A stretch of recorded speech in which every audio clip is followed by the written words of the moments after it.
কিরে বিল্লু, কিছু বলবি? আমাকে কিছু খেতে দাও। তোকে ক্ষুধা লেগেছে, খাবি? আচ্ছা চল, তোকে কিছু বানিয়ে দিই। তোকে আজ এমন খাবার বানিয়ে দিব না, একবার খেয়ে বারবার খেতে চাইবি।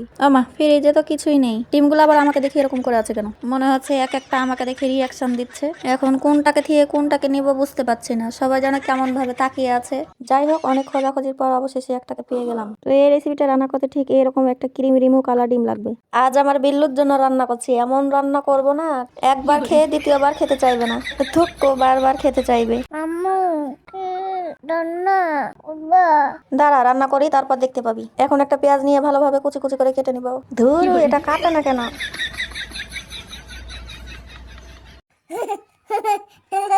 এত হাসছিস কেন রে? এখানে হাসার কি আছে?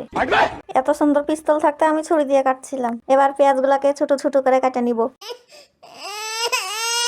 আম্মু কি করছে? কান্না করছো কেন? অনেকদিন পর নানির জামাইয়ের কথা মনে পড়লো, তাই চোখে পানি এসে ঢুকে গেল। যাই হোক, অনেক নেকা কান্নার পর পিস্তল দিয়ে যুদ্ধ করে বাটিতে করে বিজয় নিয়ে আসলাম। এবার সেই কিরিমি রিমু কালা ডিমটা আমার বাটিতে এসে বমি করে দিল।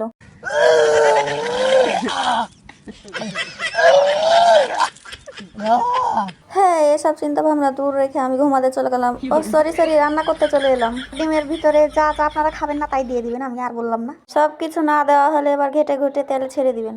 আম্মু কি মাঝে করছো? না সোনা, আমি ডিম ভাজি করছি না। তুমি যে মাঝে করছো। এত কথা বলিস কেন? আমি বললাম না এটা ডিম ভাজি না। আমি তো মাছ ডিম ভাজি খাবো না। আচ্ছা আচ্ছা ঠিক আছে, তোর কথাই হলো, এটাই ডিম ভাজি। এ বিল্লুর জন্য কিছু বলে শান্তিও নেই। আচ্ছা নে, এবার খেয়ে দিয়ে আমাকে উদ্ধার করো বাবা।